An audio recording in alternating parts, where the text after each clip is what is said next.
The Wyoming wind, even in the warmth of early summer, carried a hint of loneliness that matched Alara's heart. It was 1881, and the small town of Harmony Creek was her world.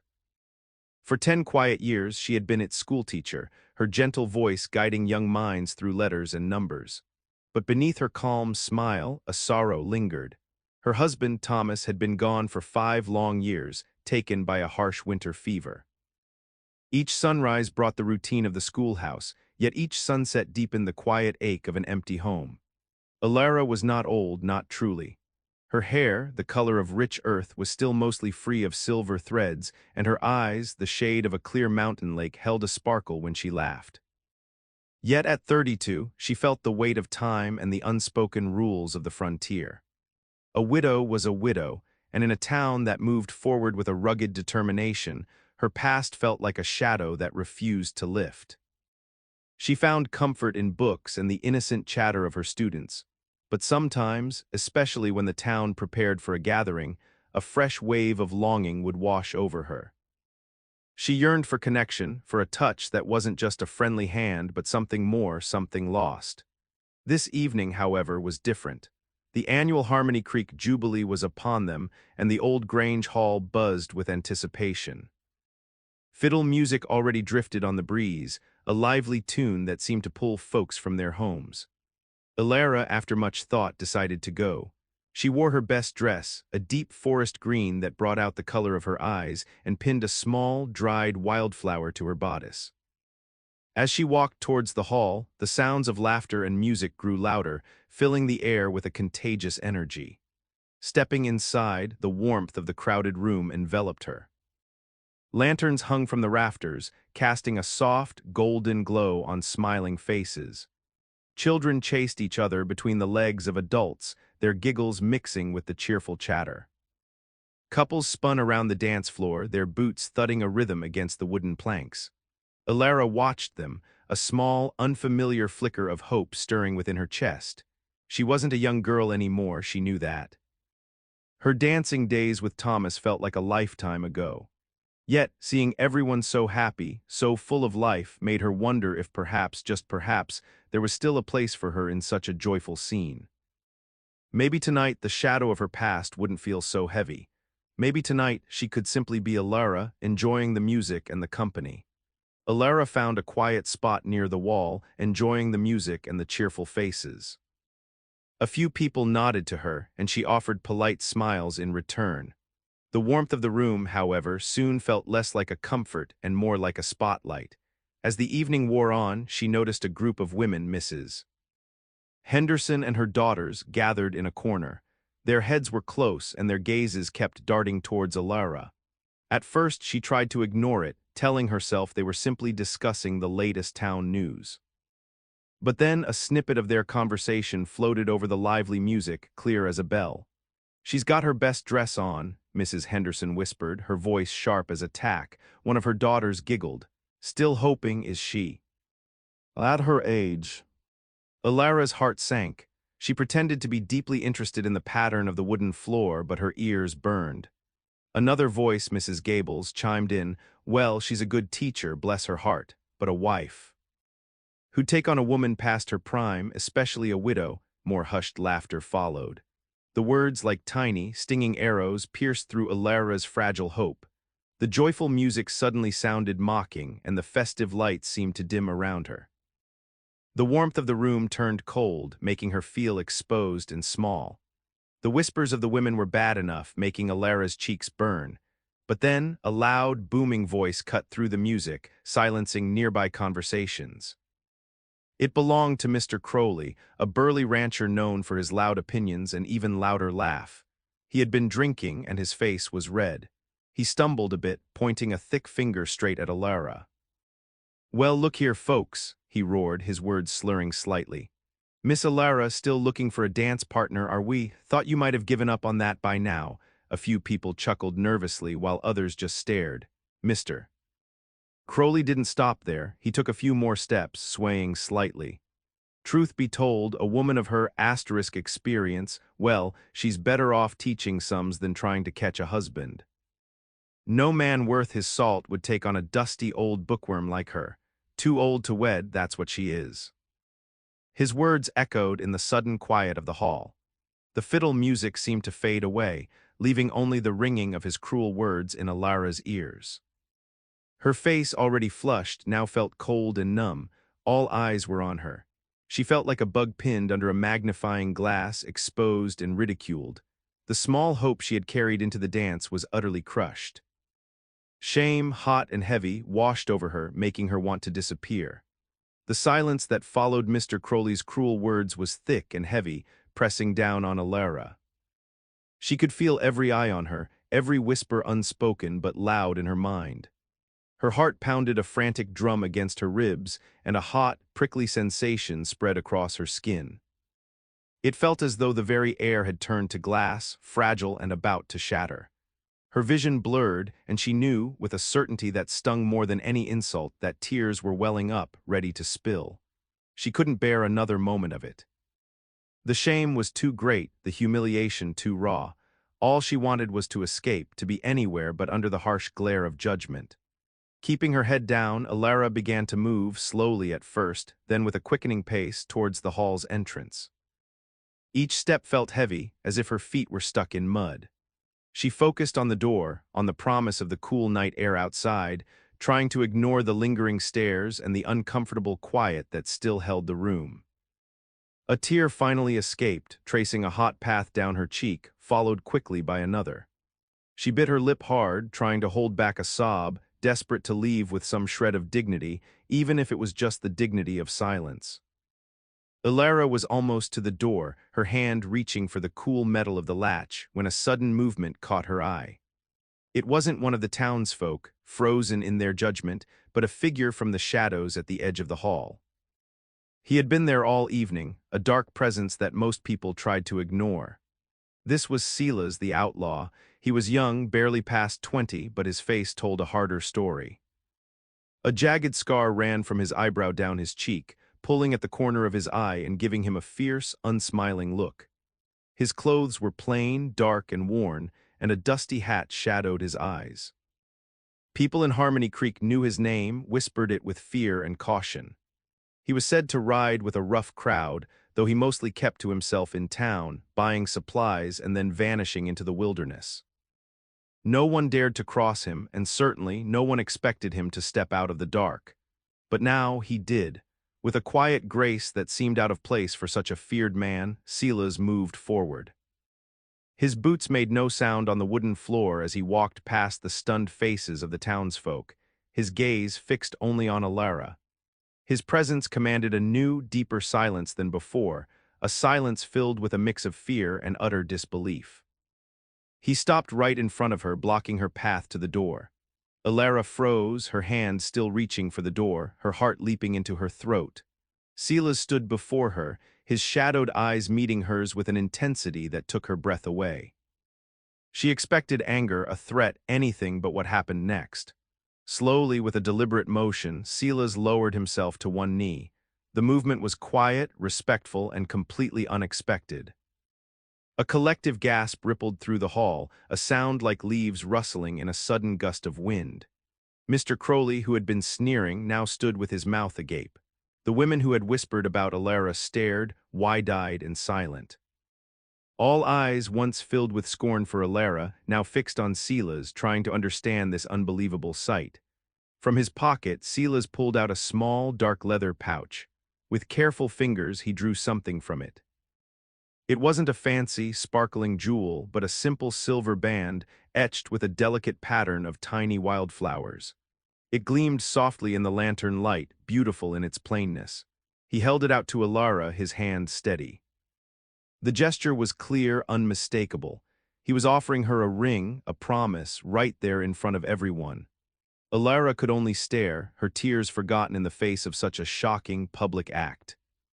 Her mind spun, trying to make sense of the feared outlaw kneeling before her with a symbol of love. Alara's breath hitched in her throat. She looked from the gleaming silver ring to Silas's scarred face, then back to the ring. Her mind was a whirlwind of confusion and disbelief. Why would ***, the feared outlaw, do this?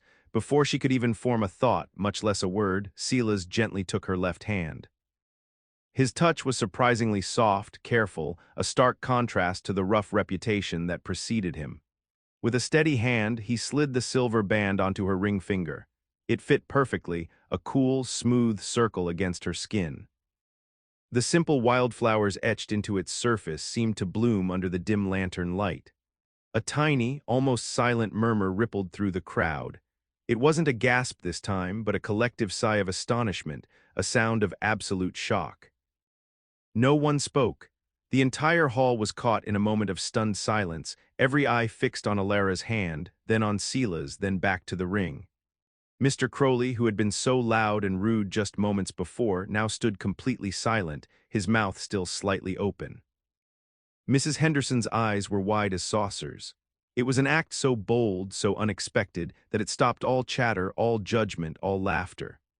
Alara stared at the ring on her finger, a symbol of a promise she hadn't asked for from a man she barely knew, a man the town feared. The cold shame that had gripped her began to recede, replaced by a bewildering mix of wonder and apprehension. The silver ring felt heavy and real on Alara's finger, a stark contrast to the dreamlike confusion swirling in her head. She gazed at Sela's, still kneeling before her, his eyes steady and unreadable. He was the outlaw, the one whispered about in hushed tones, the one whose very presence could make a man nervous. Why would he, of all people, do such a thing? It made no sense. Was this some kind of cruel joke, a new way to mock her? But his face held no smirk, no sign of mischief, only a quiet, serious resolve. Perhaps he was trying to scare the town, to cause trouble. Yet the way he had knelt, the gentle way he placed the ring, it wasn't the act of a man looking for a fight. It was almost tender.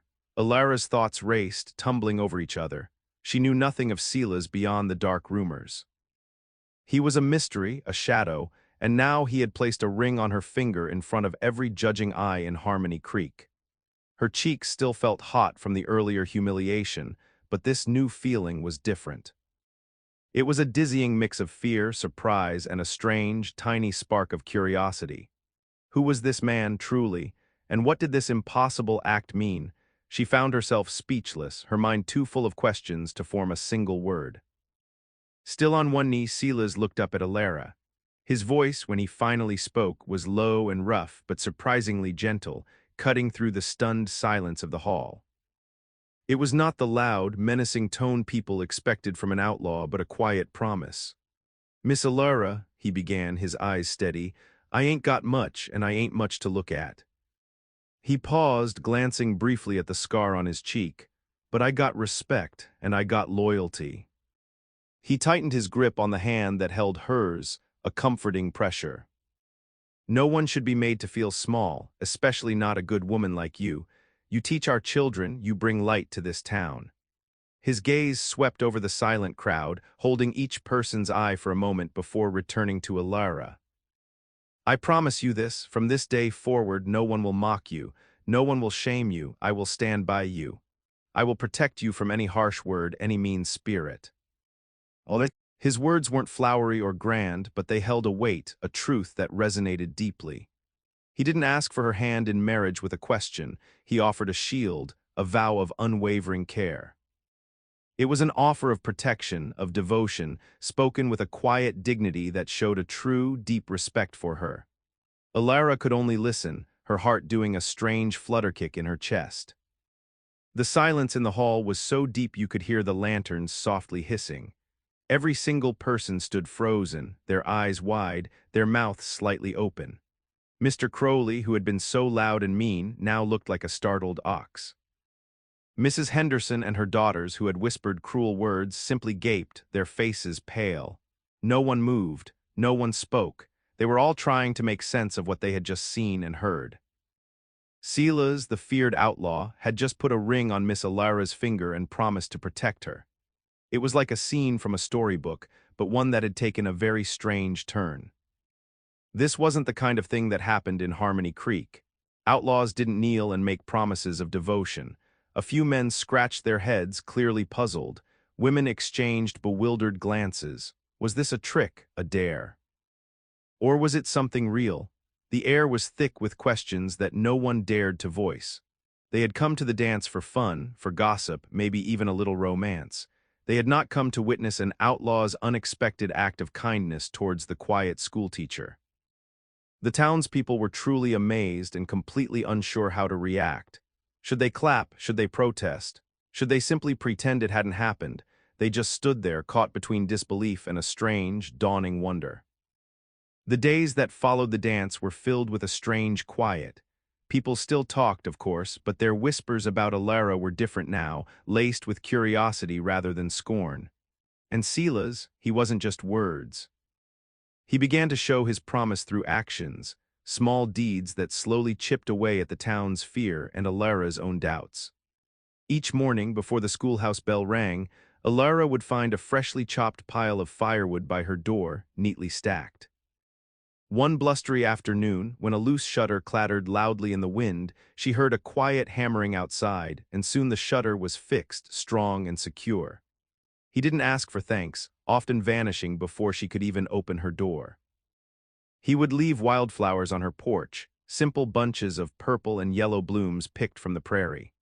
One day, her students, who usually walked home alone, found Sila's waiting at the edge of the schoolyard, his silent presence ensuring their safe path through the dusty roads, especially past Mr.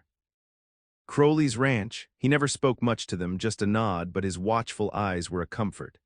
These quiet acts, done without show or demand, slowly painted a new picture of the scarred outlaw. They were acts of true care, not grand gestures, but steady, reliable kindness. Alara started to see past the rumors and the scar to the man who brought her firewood and guarded her students. His loyalty wasn't just a promise. It was a gentle, daily presence. At first, Alara had looked at Sila's with a mix of gratitude and fear. The jagged scar still looked harsh, and the quietness he carried often felt like a storm held in check. But with each act of kindness, with every neatly stacked log and repaired shutter, her fear slowly faded like morning mist. She found herself watching for him, a flutter in her chest when she spotted his distant figure. One crisp afternoon, she saw him sitting by the creek, carefully sketching something in the dirt with a stick. As she approached, he quickly rubbed it away, but not before she caught a glimpse of a small, perfect bird drawn with surprising detail. Another time, she saw him patiently helping a lost puppy find its way back to its owner, his rough hands surprisingly gentle with the tiny creature. It was in these small, unguarded moments that Alara began to truly see Sila's. The deep lines around his eyes, which she had first thought were from anger, now seemed to soften, hinting at a quiet sadness.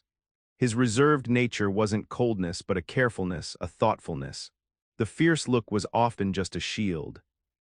She realized that beneath the scarred face and outlaw whispers lay a tender, caring spirit, one that truly understood kindness and quiet devotion. She no longer saw the feared man, she saw a good heart hidden by a rough world. As Alara continued to discover the true Sila's, a warmth began to bloom in her long empty heart. Their talks, at first short and careful, grew longer, filled with quiet understanding. She learned of his lonely past, a childhood marked by hardship that had led him down a rough path, but never truly hardened his spirit. He listened to her stories of Thomas, of her dreams and her fears, not with judgment, but with a deep, steady gaze that made her feel truly seen. The silver ring on her finger, once a symbol of strange confusion, now felt like a cherished promise. The town's initial shock slowly turned into watchful curiosity, but Alara no longer cared for their whispers. What mattered was the quiet strength of Silas's hand in hers, the unexpected comfort of his presence. His kindness had built a bridge over the chasm of public opinion. Their love wasn't born of grand words or sudden passion, but from respect, shared quiet moments, and the steady proof of his good heart.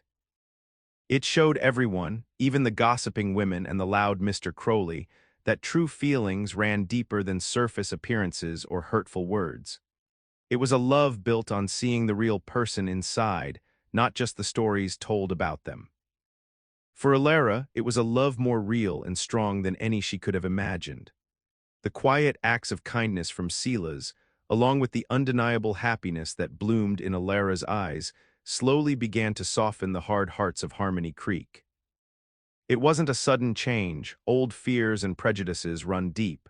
But little by little, people started to see things differently.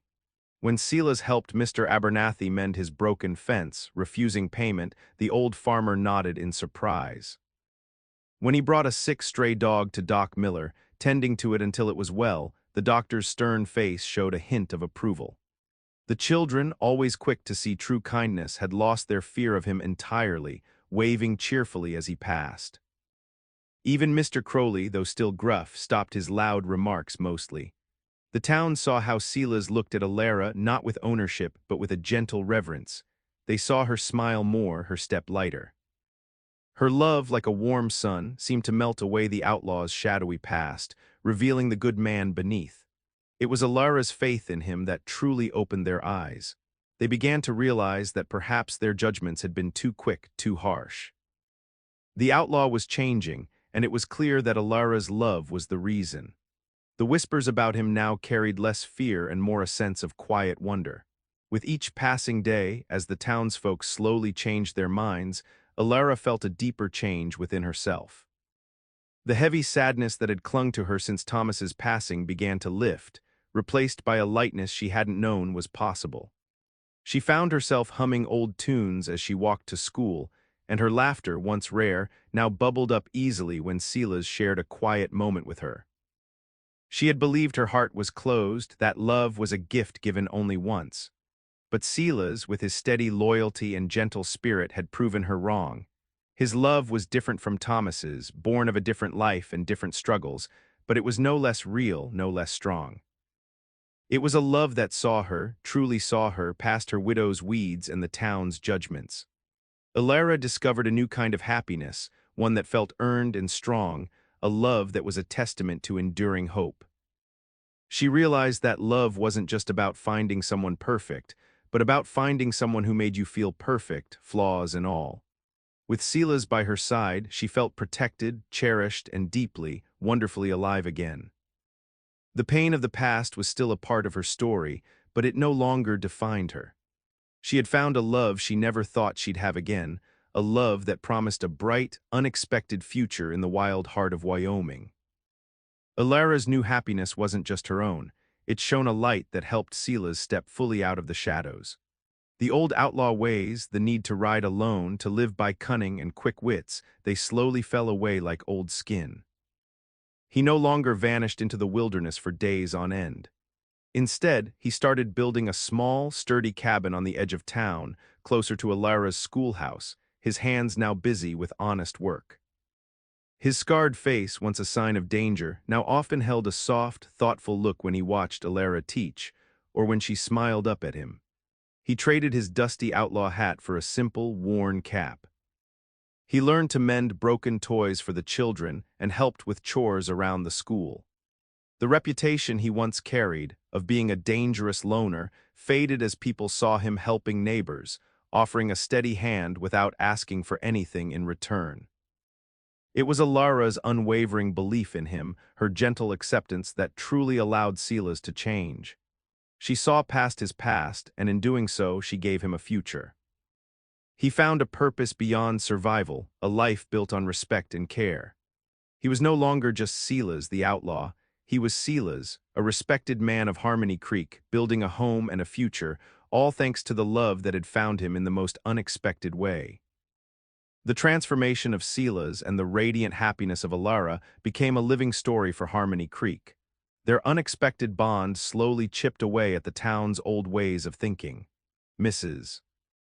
Henderson, who once whispered about Alara's age, now spoke of Silas's surprising strength and how he looked at Alara with such devotion. Even Mr. Crowley, after seeing Silas calmly break up a bar fight without a single shot, grumbled, "Guess a man can change his spots, eh?" Though he still wouldn't admit he was wrong. The children especially understood the lesson best. They saw how Silas, once a scary figure, now brought warmth and safety. They saw how kindness could turn a frown into a smile and fear into trust. Their parents, watching these changes, began to talk about it at supper tables. The story of the schoolteacher and the outlaw became a quiet legend, a reminder that first looks and old rumors don't always tell the whole truth. It taught them that goodness could be found in the most unlikely places, and that judging a book by its cover or a person by their past was a mistake. Alara and Sila's, in their simple, honest love, showed the town that true worth wasn't in wealth or reputation, but in the heart and in the choices a person made to be kind and true. Years passed in Harmony Creek, and the memory of that fateful dance night became a cherished tale, told with smiles and a shake of the head at how wrong everyone had been. Alara and Silas stood together, a true testament to the power of love. Their little cabin, once just a dream, was now a warm home filled with the scent of Alara's baking and the quiet presence of Sila's. Alara, no longer the sad widow, blossomed. Her eyes sparkled with a joy that reached deeper than any pain she had known. She taught her students with renewed energy, her stories now carrying lessons of kindness and acceptance, inspired by her own life. And Silas, the feared outlaw, was now simply Silas, the respected man of the town. His scar remained, a mark of his past, but it no longer defined him. It was a reminder of the journey he had taken, from a life of shadows to one of light. They often sat on their porch in the evenings, watching the sun set over the Wyoming hills, his hand in hers. The silver ring, still bright, gleamed on her finger. Their life together, born from scorn and saved by an unexpected act of devotion, proved to everyone that love truly could heal old wounds and make things new. It showed that even in the wild, untamed West, a gentle heart could find its way home, and a broken spirit could find redemption through the strongest kind of love.